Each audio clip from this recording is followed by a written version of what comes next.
नमस्कार, बहुत स्वागत है आपका स्वदेश न्यूज में। मैं हूं आपके साथ अंशुल शर्मा। 4 बड़ी खबरें आप देख रहे हैं, तो आइए नजर डालते हैं कि आज की 4 बड़ी खबर कौन सी है। पहली बड़ी खबर की ओर रुख करेंगे, जहां पर केंद्र सरकार की नीतियों के खिलाफ हड़ताल पर रेलवे और बैंक कर्मी हैं। आज से 2 दिन तक ट्रेड यूनियन ने भारत बंद का आह्वान किया है। रेलवे और बैंकिंग सेक्टर पर पड़ेगा बुरा असर। दूसरी बड़ी खबर मिलेंगे, जहां पर यूपी में आज और कल 2 दिन नवनिर्वाचित विधायक शपथ लेंगे।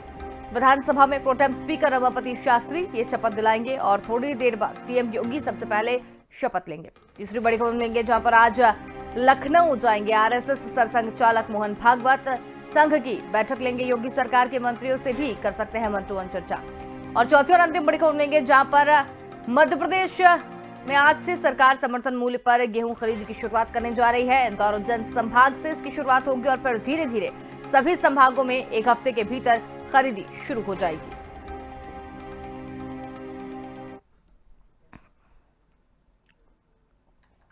चलिए रुक करेंगे पहली बड़ी खबर की ओर, जहां पर केंद्र सरकार की नीतियों के विरोध में सेंट्रल ट्रेड यूनियंस ने 2 दिनों तक भारत बंद का आह्वान किया है, जिसके चलते आज और कल यानी सोमवार और मंगलवार को बैंकिंग सेवाएं प्रभावित रहेगी। हड़ताल की वजह से लोन सैंक्शन, चेक क्लियरिंग जैसे काम अटक सकते हैं। हड़ताल में roadways, transport, electricity, telecom, postal और इनकम टैक्स के इंश्योरेंस समेत सभी सेक्टर के वर्कर भी शामिल होंगे। देश के सबसे बड़े बैंकिंग एसबीआई समेत कई सरकारी बैंकों ने कहा है कि हड़ताल के कारण उनकी सेवाएं कुछ हद तक प्रभावित हो सकती हैं। हड़ताल के दौरान ऑनलाइन बैंकिंग भी चालू रहेगी और इससे आप ऑनलाइन पैसों का लेन देन तो कर सकते हैं, लेकिन एटीएम में कैश की किल्लत हो सकती है। अब किन कारणों से यह हड़ताल की जा रही है, क्या मांगे हैं उनकी, वो भी हम आपको बताते चले। बैंक यूनियन सरकार से पब्लिक सेक्टर बैंक में प्राइवेटाइजेशन को रोकने और उन्हें मजबूत करने, बेड लोन की तेज वसूली, हाई डिपॉजिट रेट, ग्राहकों पर कम सर्विस चार्ज के साथ साथ पुरानी पेंशन योजना की बहाली की मांग लगातार की जा रही है। तो इन तमाम मांगों को लेकर आज हड़ताल की जा रही है और आज हड़ताल से कई सेक्टर्स इसमें शामिल किए गए हैं, जिनमें तमाम इंश्योरेंस सेक्टर भी शामिल है। रेलवे और बैंकिंग सेक्टर को खासा असर यहां पर देखने को मिलेगा। अब आपको बता दें कि देश की सबसे बड़ी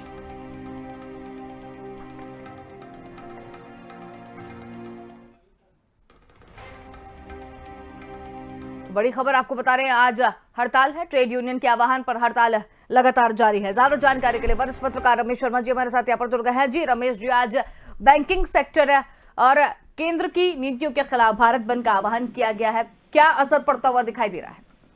देखिए, निश्चित रूप से इस हड़ताल का असर तो पड़ेगा जनजीवन पर, क्योंकि उसका कारण ये है कि 2 साल के कोरोना की बंदिशों के बाद बड़ी मुश्किल से समाज सामने आ रहा है और दिनचर्या सामान्य लौट रही है। वो बैंकिंग की भी हो सकती है और अन्य सरकारी विभागों की भी हो सकती है। ऐसी स्थिति में कर्मचारियों द्वारा ये आज के हड़ताल जनजीवन को निश्चित रूप से प्रभावित करेगा और मैं समझता हूँ हड़ताल का ये अवसर उचित नहीं था।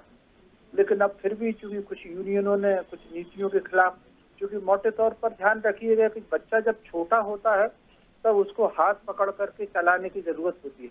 समय के साथ बच्चे को बड़े हो जाना चाहिए। ठीक उसी प्रकार जैसी स्वतंत्रता हमको मिली थी बहुत लंबी गुलामी के बाद, तब आवश्यकता थी कि सरकार बहुत सारी चीजों में खुद संचालित करे। अब लेकिन 70-75 साल हो गए, समाज को आत्मनिर्भर बनना चाहिए और सरकार अगर प्राइवेटाइजेशन की, निजीकरण की जो बात ला रही है, मैं समझता हूँ ये बहुत उचित है। उसका कारण है कि सरकारी उपक्रम, कितने सारे बैंक हैं, 2-3 बैंकों को छोड़कर के ज्यादातर बैंक घाटे में चल रहे हैं। तो कुल मिलाकर के इसका निजीकरण अगर हो रहा है, बैंक के अपने हिसाब से चले, अन्य व्यावसायिक संस्थाएं अपने हिसाब से चले, ये केंद्र सरकार का निर्णय उचित है। ये बिल्कुल रमेश जी, लेकिन जिस तरीके से बैंक कर्मी जो अपनी मांगों को लेकर लगातार बातचीत कर रहे हैं, जिसमें प्राइवेटाइजेशन को लेकर जो है उसको कह रहे हैं, कई जो सर्विस चार्ज ग्राहकों पर लगा दिए जा रहे हैं उनको बंद करने की मांग कर रहे हैं, तो क्या लगता है आपको, ये जब निजीकरण की बात यहाँ पर आ रही है तब भी इस तरीके की चीजें निकलकर सामने आ रही है, तो क्या नुकसान हो सकता है निजीकरण को लेकर? देखिए, निजीकरण को लेकर के कर्मचारियों का तो कोई नुकसान है नहीं। निजीकरण में केवल इतना आएगा कि कर्मचारियों को टाइम पर काम करना पड़ेगा, क्योंकि सरकारी कर्मचारी ज्यादातर मर्जी आए जब आ रहे हैं, मर्जी आए तब जा रहे हैं, काम ढंग से करते नहीं। और उसका एक उदाहरण मैं देना चाहता हूँ कि शिक्षा विभाग में सब लोग सरकारी शिक्षक बनना चाहते हैं, लेकिन कोई मास्टर अपने बच्चों को सरकारी स्कूल में नहीं पढ़ाता, तो उनको पता है कि क्या पढ़ाई हो रही। तो ज्यादातर सरकारी प्राइवेटाइजेशन में क्या है कि काम असल में करना पड़ेगा, तो कुल इसलिए उनको हड़ताल, बाकी उनकी तनख्वाह उनको कम होना नहीं है।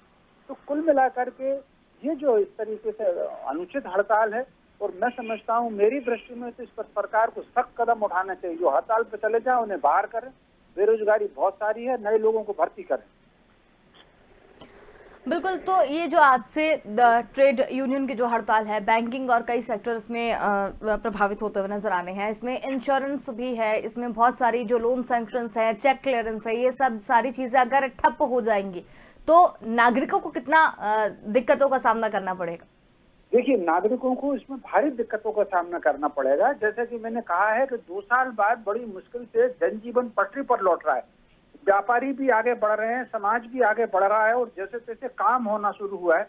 और चूंकि अब ज्यादातर काम अब बैंकों के थ्रू होने लगा है, जिस तरीके से सरकार ने कालाधन योजना रोकने की योजना लगाई थी, तो अब सारे लेन देन बैंकों के थ्रू होते हैं। तो ऐसी स्थिति में बैंकों का हड़ताल कर देना, मानकर के चलिए कि पूरा जनजीवन को ठप कर देने की योजना है। भारत जिस विकास के रास्ते पर चल रहा है, ये हड़ताल उस विकास के रास्ते को प्रभावित करेगी, और ये मौका हड़ताल का नहीं था। हम अभी बड़ी मुश्किल से तो पटरी पर 2 साल में आ रहे हैं, तो लोगों को काम करने दो, लोगों निकलने दें कम से कम। इस वक्त तो सारे बैंकिंग वालों को और दूसरे लोगों को, समाज को सहयोग करना चाहिए।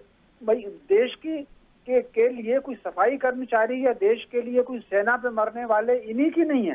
बैंक की भी जवाबदारी थी कि अगर समाज निकल के आ रहा है, वो स्व प्रेरणा से 1 घंटे 2 घंटे ज्यादा काम करते, तो समाज को सहयोग करते। उसके बजाय वो हड़ताल कर रहे हैं। तो मेरी दृष्टि में तो ये हड़ताल कतई उचित नहीं है। बिल्कुल, लेकिन तो साफ तौर पर आपका कहना भी यह है कि जिस तरीके से हड़ताल यहाँ पर की जा रही है, सरासर गलत है, इस तरीके की चीजें नहीं होनी चाहिए थी। ये बिल्कुल, मेरा बिल्कुल यही कहना है। ये अवसर नहीं है हड़ताल करने का। अभी जनजीवन को पटरी पर आने दो, लोगों को ठीक से काम करने दो। कितने सारे लोग बेरोजगार थे, अब वो छोटा मोटा काम करना चाह रहे हैं, बैंकों के थ्रू सारे काम होने लगे। आजकल अब पेट्रोल डलाने के लिए भी तो बैंकिंग की जरूरत पड़ने लगी। तो कुल मिलाकर के इस वक्त बैंकिंग की भारी जरूरत है, और ऐसी स्थिति में मैं तो समझता हूँ कि ये आज की जो हड़ताल है, कहीं ना कहीं देश को, प्रगति को रोकने वाली हड़ताल है। इसको तो सरकार को भी चाहिए कि सख्ती से निपटे इन लोगों से। चलिए रमेश जी, बहुत धन्यवाद, आप हमारे साथ जुड़े और इस पूरी चर्चा में हमारे साथ शामिल हुए। तो आज हड़ताल है, बैंक कर्मियों की हड़ताल आज है, कई तरह की समस्याओं का सामना करना पड़ सकता है। ट्रेड यूनियन के आह्वान पर यह हड़ताल की गई है।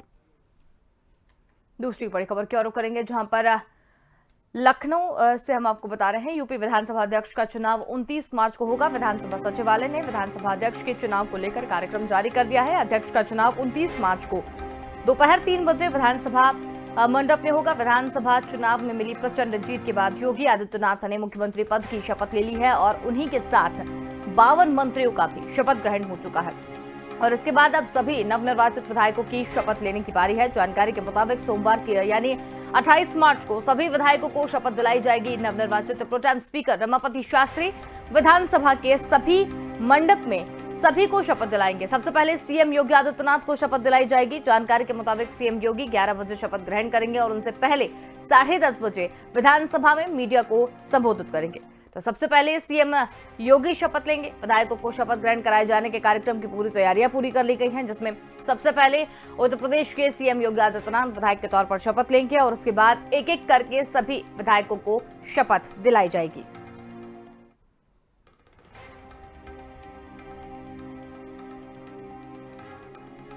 और ज्यादा जानकारी के लिए हमारे साथ संवाददाता जेबा खान जुड़ गई हैं। जी जेबा, सभी विधायक आज शपथ लेंगे, क्या कुछ अधिक जानकारी? देखिए, प्रदेश चुनाव में जो जीत मिली है, उसके बाद में योगी जो मुख्यमंत्री योगी है, वो सीएम की शपथ पहले ही ले चुके हैं, और आज जो है 403 नवनिर्वाचित विधायकों को शपथ दिलाई जाएगी। शपथ का कार्यक्रम जो प्रोटेम स्पीकर है रमापति शास्त्री करवाएंगे। विधानसभा के विधान मंडप पर ये जो है शपथ ग्रहण का कार्यक्रम होगा। सभी विधायकों में बहुत ही ज्यादा उत्साह दिखाई पड़ रहा है, और जो प्रोटेम स्पीकर है, उनकी सहायता के लिए वरिष्ठ विधायक सुरेश खन्ना, जय प्रताप सिंह, रामपाल वर्मा और माता प्रसाद पांडे को नियुक्त किया गया है। शपथ ग्रहण कार्यक्रम से पहले सीएम योगी जो है वो मीडिया को संबोधित करेंगे सबसे पहले। उसके बाद में नेता सदन के रूप में मुख्यमंत्री को सबसे पहले शपथ ग्रहण कराई जाएगी। बिल्कुल जेबा, सबसे पहले विधायक पद की जो शपथ है वो सीएम योगी आदित्यनाथ लेंगे, उसके बाद एक एक करके सभी लोग शपथ लेंगे। कितने लोग आज शपथ लेंगे? 403 है, 403 नवनिर्वाचित विधायक हैं। और उसके बाद में डिप्टी सीएम ब्रजेश पाठक शपथ लेंगे और उसके साथ ही अखिलेश यादव भी लेंगे। और इसी तरीके से जो अगर हम नवनिर्वाचित विधायकों की बात करें तो उनमें खासा उत्साह देखने को मिल रहा है। और पूर्ण बहुमत की सरकार जो बीजेपी ने बनाई है उसके बाद मुख्यमंत्री जो है पहले ही शपथ ले चुके हैं और आज उनको सबसे पहले शपथ ग्रहण कराई जाएगी। इसको देखते हुए काफी उत्साह दिखाई पड़ रहा है और जो शपथ ग्रहण की तैयारी है वो विधानसभा मंडप में पूरी हो चुकी है। ज़ेबा, 403 विधायक पद की शपथ यहाँ पर ली जाएगी। जिस तरीके से प्रचंड जीत हासिल की है बीजेपी ने पिछले 5 सालों में जो काम है यहाँ पर किया है, उसके बाद जनता ने ये तोहफा उन्हें यहाँ पर दिया है। क्या लगता है आपको अब जो आने वाले समय है उसमें विधायकों के तौर पर भी और सभी मंत्री किस तरीके से और किस रणनीति पर अब उत्तर प्रदेश में काम करते हुए नजर आएंगे? देखिए, जैसा कि हम सभी जानते हैं कि पूर्ण बहुमत की सरकार बीजेपी ने उत्तर प्रदेश में बनाई है, जनता ने चुना है और जनता ने ही वोट करके सपोर्ट करके बीजेपी को दोबारा चुना है। विकासवाद चाहती है जनता। और जहां तक अगर हम जनप्रतिनिधियों की बात करें तो विधायक हमें लग रहा है जो पिछले 5 साल की सरकार रही है उससे बेहतर काम करेंगे, क्योंकि इस बार जो मंत्रिमंडल बनाया गया है उसको देखते हुए मुख्यमंत्री योगी का जो डबल इंजन सरकार वाला वक्तव्य है वो बहुत अच्छे तरीके से 5 सालों में पेश होने की संभावना लग रही है कि उत्तर प्रदेश के अंदर विकासवाद की एक और नई लहर आएगी। बिल्कुल, यहाँ पर कुछ विपक्षी लोग भी हैं जो यहाँ पर शपथ लेते हुए नजर आएंगे, जिसमें अखिलेश यादव भी हैं। तो क्या लगता है आपको कि किस तरीके से सामंजस्य बैठेगा इस बार? देखिए, ये बिल्कुल भी आपने बहुत उचित सवाल पूछा है। जो विपक्ष है वो बड़ा मजबूत है, खासा मजबूत है, जमीन से जुड़े मुद्दे उठाता रहा है। कहीं कहीं किसानों को लेकर जो है वो खासा किसान जो है सरकार से नाराज नजर आया। फसलों की हमेशा जो है जो आवारा जानवर है उस पर सरकार को काम करना पड़ेगा। तमाम मुद्दे इस तरीके से जो रोजगार है, जो जमीन से जुड़े मुद्दे हैं, उनको लेकर अखिलेश यादव सवाल उठाए और उनके जायज मुद्दे भी हैं जहाँ तक कहा जाए, और उस पर भी सरकार को काम करना चाहिए और काम करना पड़ेगा। तभी जनता उनको एक अच्छे नेता के रूप में, एक अच्छे जनप्रतिनिधि के रूप में, एक अच्छे मुख्यमंत्री के रूप में देखेगी। बिल्कुल ज़ेबा, जिस तरीके से आपने कहा जमीनी मुद्दे लगातार विपक्ष उठाता रहा है, जमीनी मुद्दों को लेकर अगर देखा जाए बीजेपी का इस बार क्या पक्ष रहेगा, क्या इस और काम करेगा और क्या अभी तक कुछ घोषणा इस बारे में की जा चुकी है? देखिए, पूरी अभी रूपरेखा तैयार हुई है। जहां तक संभावना है कि अप्रैल के मंथ में पूरी सरकार रूपरेखा तैयार करके एक बार फिर से उत्तर प्रदेश की पिच पर बैटिंग करने के लिए पूरे जोश और खरोश के साथ अपने सभी सहयोगी टीम के साथ में तैयार हो जाएगी। और जहां तक जो जमीन से जुड़े मुद्दे हैं, सबसे बड़ा मुद्दा जो है वो किसानों का है। किसान खासे नाराज रहा है इसको लेकर। जैसा कि पश्चिमांचल को में भी हमने देखा है वोटिंग के दौरान, जो पश्चिमांचल का लोग है वो खासे नाराज भी रहे हैं। इस चीज को लेकर जो सबसे बड़ा मुद्दा सामने आ रहा है वही फसलों का। फसलें लगातार आवारा जानवरों को से बर्बाद हो रही है और एक बड़ा हिस्सा जो है वो योगी सरकार से नाराज नजर आया चुनाव के दौरान। तो जाहिर सी बात है कि सबसे पहले सरकार को जो किसान की समस्या है इसको दूर करना चाहिए। चलिए ज़ेबा, बहुत धन्यवाद हमारे साथ में जुड़ने के लिए और तमाम जानकारी हमारे साथ साझा करने के लिए। बड़ी खबर आपको लगातार बता रहे हैं। आज विधायक का शपथ लेंगे। सबसे पहले सीएम योगी आदित्यनाथ विधायक पद की शपथ लेंगे, उसके बाद एक एक करके सभी लोग इसकी शपथ लेंगे। सबसे पहले सीएम योगी शपथ लेंगे। तीसरी बड़ी खबर की ओर रुख करते हैं, जहां पर राष्ट्रीय स्वयंसेवक संघ के सरसंघ चालक मोहन भागवत अपने 2 दिवसीय प्रवास पर आज लखनऊ जा रहे हैं, जहां पर वो अपने निर्धारित समयावधि में स्वयंसेवकों और प्रचारकों के साथ संघ के आगामी कार्यक्रमों को लेकर बैठक करेंगे। इसके साथ ही यह भी बताया गया है कि भागवत यहां पर वरिष्ठ प्रचारकों को संघ के कामकाज और आगामी 3 महीने के दौरान चलने वाले अभियान को लेकर दिशा निर्देश देंगे। वहीं सूत्रों की अगर माने तो मुख्यमंत्री योगी आदित्यनाथ समेत योगी सरकार के तमाम प्रमुख चेहरे संघ प्रमुख भागवत से मिलने के लिए संघ कार्यालय पहुंच सकते हैं और सरकार के कामकाज को लेकर उनसे मार्गदर्शन ले सकते हैं। भागवत पूर्वी उत्तर प्रदेश क्षेत्र के सभी प्रवास के कार्यक्रम को गोरक्ष और उसके बाद में काशी प्रांत के बाद आज और कल 2 दिन अवध प्रांत यानी लखनऊ में प्रवास करेंगे और उस दौरान संघ के विभिन्न आनुवांशिक संगठनों और महत्वपूर्ण प्रचारक और अन्य वरिष्ठ लोगों से मुलाकात करके आगामी कार्य योजना पर चर्चा करेंगे।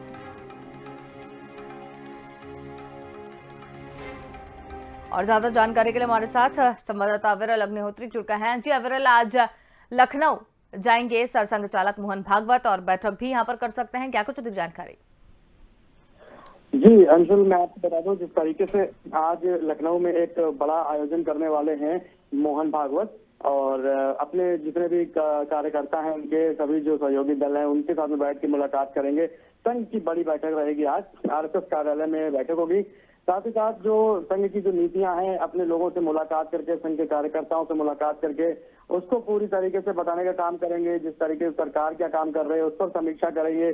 साथ ही साथ योगी आदित्यनाथ की जो अभी शपथ ग्रहण समारोह हुआ था उसके बारे में बातचीत करेंगे। योगी आदित्यनाथ को हालांकि बधाई दे ही चुके हैं, उसके बाद में मुलाकात योगी आदित्यनाथ के साथ भी कर सकते हैं। साथ ही साथ आप ये समझिए कि जो मंत्री हैं, जो योगी कैबिनेट के मंत्री हैं, उनके साथ भी बातचीत हो सकती है। इन तमाम मुद्दों पर बातचीत होगी। साथ ही साथ देश में जो भी चीजें घटित होती हैं उनके बारे में भी पूरी तरीके से बातचीत करेंगे, उस पर समीक्षा करेंगे कि क्या होना चाहिए, और जो सरकार की नीतियां होती हैं उस पर भी चर्चा करते हैं। तो ये तमाम चीजें ऐसी हैं जो आज बिल्कुल खास होने वाली हैं। साथ ही साथ जो काफी देर तक जो मीटिंग चलेगी उसमें कई निष्कर्ष भी निकाल सकते हैं, क्योंकि आगे जो आरएसएस जो हमेशा के लिए ये आप समझिए कि अपनी पहचान बनाता है कि लोगों की मदद करने के लिए, सेवा करने के लिए, तो उस पर भी कौन कौन सी नई नीतियां बना सकते हैं, किस हिसाब से और ज्यादा काम करेगा आरएसएस। तो ये तमाम बातों पर चर्चा आज जो है वो कर सकते हैं। अंशुल, बिल्कुल, सरसंघ चालक मोहन भागवत आज जा रहे हैं और इसके साथ ही बैठक भी लेंगे, तो क्या मंत्रियों और इन सब से भी चर्चा कर सकते हैं मोहन भागवत? बिल्कुल अंशुल, देखिए सीधे तौर पर आप समझिए कि भारतीय जनता पार्टी और संघ का पूरी तरीके से एकदम मेल जोल रहता है, और सीधे तौर पर आप समझिए कि भारतीय जनता पार्टी और संघ के बीच में बातचीत भी बिल्कुल आम तरीके से होती है। साथ ही साथ देश में क्या कुछ घटित हो रहा है, क्या कुछ आगे योजनाएं बनानी है, देश को विकास के मार्ग पर कैसे ले चलना है, लोगों की हेल्प और मदद कैसे करनी है, ये तमाम चीजें जो है मोहन भागवत सीधे तौर पर करते हुए नजर आते हैं भारतीय जनता पार्टी और मौजूदा सरकार से। तो आप ये समझिए कि जिस तरीके से उत्तर प्रदेश में अभी 2022 के विधानसभा चुनाव में योगी आदित्यनाथ ने दोबारा शपथ ली, तो ऐसे में योगी आदित्यनाथ को बधाई भी देंगे, और जो उनके जो कैबिनेट में जो मंत्री हैं उनसे मुलाकात करके कहीं ना कहीं इस सब चीजों की बधाई देंगे, और उत्तर प्रदेश में लोगों के लिए बेहतर कैसे काम करें इसकी भी पूरी तरीके से समीक्षा करके, और आप जो है उनको इस तरीके से बातचीत करके अपनी ये मीटिंग और चर्चा जो है समाप्त कर सकते हैं। अंजुल, बिल्कुल, तो क्या ये सब बैठक में और बातचीत करने में क्या कोई नई रणनीति बन सकती है आगे की चीजों को लेकर? देखिए, जिस तरीके से मोहन भागवत की बात करें तो सीधे तौर पर ये एक पूरी तरीके से हिंदुत्व प्रचारक माने जाते हैं। वो हिंदुओं का प्रचार करते हैं, धर्म का प्रचार करते हैं, और शांति की बात करते हैं, पूरी वसुधैव कुटुंबकम की बात करते हैं कि सभी लोग एक ही धागे में पिरोए रहें, और देश की अखंडता, एकता सब बरकरार रहे। ये तमाम चीजें जो है आरएसएस के ये जो भी कार्यकर्ता है, नेता है, लीडर, सभी लोग बात करते रहते हैं। हालांकि आप ये समझिए कि जिस तरीके से अभी भारतीय जनता पार्टी में लोगों ने सदस्यता ली है, मंत्री ने सदस्यता ली और जो है शपथ ली है, उसके बाद में योगी आदित्यनाथ जिस तरीके से एक्शन मोड में नजर आ रहे हैं, तो कहीं ना कहीं उस पर भी चर्चा हो सकती है। और संघ की जो काम काज है, संघ की जो नीतियां हैं, संघ के जो विचार हैं, उन पर भी जो है सीधे तौर पर भी चर्चा हो सकती है। अपनी जो बातें हैं वो कहीं ना कहीं मंत्रियों को बता सकते हैं। जनता के हित में कौन कौन से काम हो सकते हैं इसके बारे में चर्चा हो सकती है। तो आज का दिन ये बेहद खास रहने वाला है संघ के लिए। तो वहां पर आप ये समझिए कि उत्तर प्रदेश में जिस तरीके से माहौल बदला है, राजनीतिक समीकरण बदले हैं, और जो सुरक्षा की भावना आई है, इन सब चीजों मुद्दों पर तमाम तरीके से चर्चा हो सकती है। आगे कैसे उत्तर प्रदेश में और चीजें बेहतर हो, इसके लिए संघ के जो मोहन भागवत है वो कहीं ना कहीं बात इस पर कर सकते हैं। अंजुल, चलिए, बहुत धन्यवाद अविरल, हमारे साथ में जुड़ने के लिए और तमाम जानकारी हमारे साथ साझा करने के लिए। बड़ी खबर आपको बता रहे हैं, लखनऊ जाएंगे मोहन भागवत, संघ की बैठक लेंगे मोहन भागवत, आरएसएस कार्यालय में ये बैठक होगी। चौथी बड़ी खबर की ओर रुख करेंगे, जहां पर मध्य प्रदेश में आज से न्यूनतम समर्थन मूल्य यानी 2015 रुपए प्रति क्विंटल पर गेहूं की खरीदी शुरू होगी। इसकी शुरुआत इंदौर और उज्जैन संभाग में की जाएगी, और जबकि नर्मदापुरम, जबलपुर, रीवा, शहडोल, सागर, ग्वालियर, चंबल और भोपाल संभाग में 4 अप्रैल से गेहूं खरीदा जाएगा। इसके लिए प्रदेश भर में 4663 केंद्र बनाए गए हैं। उपार्जन से पहले पंजीकृत किसानों की पात्रता की जांच नोडल अधिकारी करेंगे, और किसानों को उपज का भुगतान आधार से लिंक खाते में किया जाएगा। खाद्य नागरिक आपूर्ति और इसके विभाग की अगर बात करें तो अधिकारियों ने बताया है कि उपार्जन की सभी तैयारियां पूरी हो चुकी हैं, और इस पर प्रदेश में समर्थन मूल्य पर गेहूं बेचने के लिए 19,81,000 किसानों ने पंजीयन कराया है। और वहीं इन सबके बीच खरीदी में कई समस्याएं सामने आ रही हैं, जिनमें सबसे बड़ी समस्या गोदामों का फुल भरा होना है, जिसके लिए सरकार भी चिंतित है। आपको बता दें कि बीती 24 मार्च को गेहूं के निर्यात को लेकर मुख्यमंत्री शिवराज सिंह चौहान ने दिल्ली में निर्यातकों के साथ बैठक की है। दरअसल मध्य प्रदेश में इस बार गेहूं की बम्पर पैदावारी हुई है, जिससे कि किसानों के चेहरे खिले दिखाई दिए। अब उन्हें सरकार से अच्छे दामों की उम्मीद है।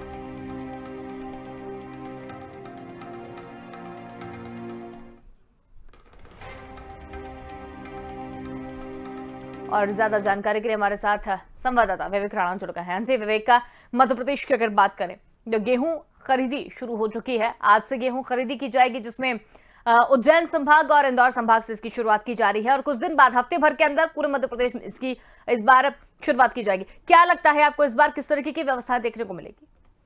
अंशुल, बड़ी राहत की खबर है मध्य प्रदेश के किसानों के लिए, क्योंकि जिस प्रकार से 2015 रुपये क्विंटल जो गेहूं है वो अब खरीदी जाएगी। साथ ही बात की जाए मुख्यमंत्री की, तो मुख्यमंत्री शिवराज सिंह चौहान कुछ दिन पहले दिल्ली गए थे और दिल्ली में जो निर्यात के जो बड़े जो व्यापारी हैं उनसे तो मुलाकात की थी। साथ ही बात की जाए केंद्रीय मंत्री पीयूष गोयल, उनसे भी मुख्यमंत्री शिवराज सिंह चौहान ने चर्चा की थी और कहीं ना कहीं मध्य प्रदेश के किसान को राहत देने के लिए और गेहूं के जो मूल्य है, जो उनको खरीदी रेट अच्छा मिल सके, जिसके लिए मुख्यमंत्री शिवराज सिंह चौहान ने चर्चा की थी। अब देखने वाली बात है कि मध्य प्रदेश में जिस प्रकार से उज्जैन संभाग में जिस प्रकार से जो गेहूं की खरीदी को लेकर जो केंद्र बनाए गए हैं, एक तो सबसे पहली बात तो इस बार जो केंद्र बनाए गए हैं डिजिटल तरीके के माध्यम से खरीदी की जा सकती है। और साथ ही पूरे बात की जाए गेहूं खरीदी को लेकर करीब 6000 लगभग जो केंद्र हैं वो बनाए गए हैं, जिससे किसानों को किसी प्रकार की जो परेशानी है वो ना हो पाए। और साथ ही बात की जाए किसानों की, तो किसान किसी प्रकार से परेशान ना हो, जिसके लिए जो अधिक नोडल अधिकारी हैं उनकी भी नियुक्ति की गई है। और गेहूं की बात की जाए, क्योंकि लगातार मध्य प्रदेश में जो गेहूं की जो फसल है बहुत अच्छी होती है, क्योंकि लगातार भारत सरकार द्वारा मध्य प्रदेश को गेहूं के लिए और किसान के फसलों के लिए कई बार पुरस्कार भी मिला है। तो अब मध्य प्रदेश के किसानों के लिए एक राहत भरी खबर है कि उनको जो गेहूं का जो उचित मूल्य है, समर्थन जो मूल्य है वो मिलने जा रहा है। जी, तमाम जानकारी हमारे साथ साझा करने के लिए। तो बड़ी खबर आपको बता रहे हैं, एमपी में गेहूं खरीदी शुरू हो चुकी है। सरकार समर्थन मूल्य पर खरीदेगी गेहूं की फसल।